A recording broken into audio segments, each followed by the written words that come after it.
गुन गोनां सोलोंथाइनि जांख्रिखांनाय दुलाराय बर' फरायसा आफादनि मावथांखि बेखौ बिथा खालामनानै जोंनि जायफोर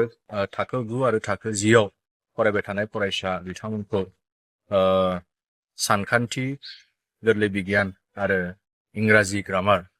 बे मोनथाम आयदानि सायावहाय फोरोंथाय बादा बेखौहाय दुलाराय बर' फरायसा आफादा थांनाय 2006 निफ्राय होबोनाय जादों आरो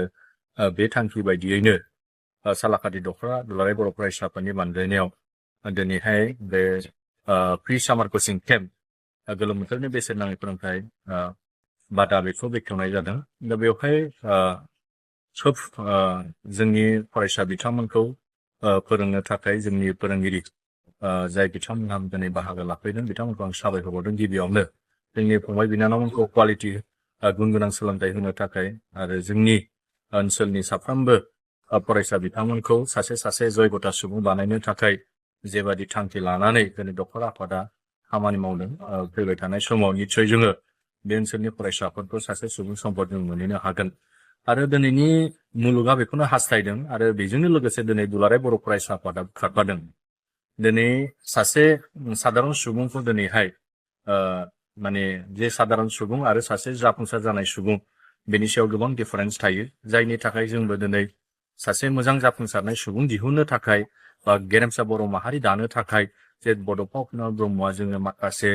रेसपन्सिबिलिटि होलांबाय, जायफोर दिनै गोथाङै थानाय जायफोर माहारियारि आफादाव थानाय बे बिथांमोननो खामानि मावनो थाखाय जे दायथ' होलांबाय गेरेमसा बर' माहारि दानायनि, बेखौ लानानै जोङो दिनै खामानि मावबाय थादों आरो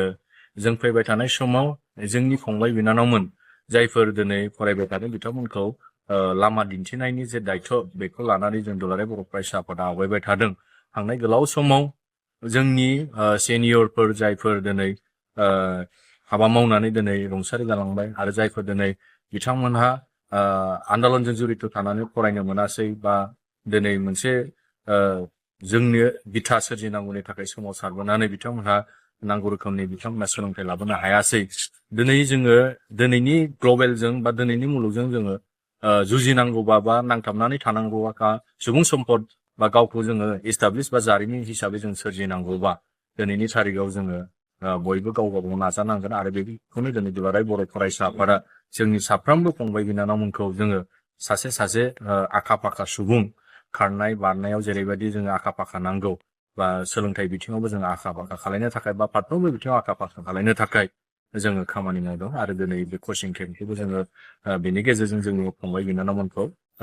सोलोंथाइ गुन गोनां सोलोंथाइ होनायनि गेजेरजों सासे आखा फाखा सुबुं दानो थाखाय जोङो बेयाव बाहागो लाफैदों। Thank you.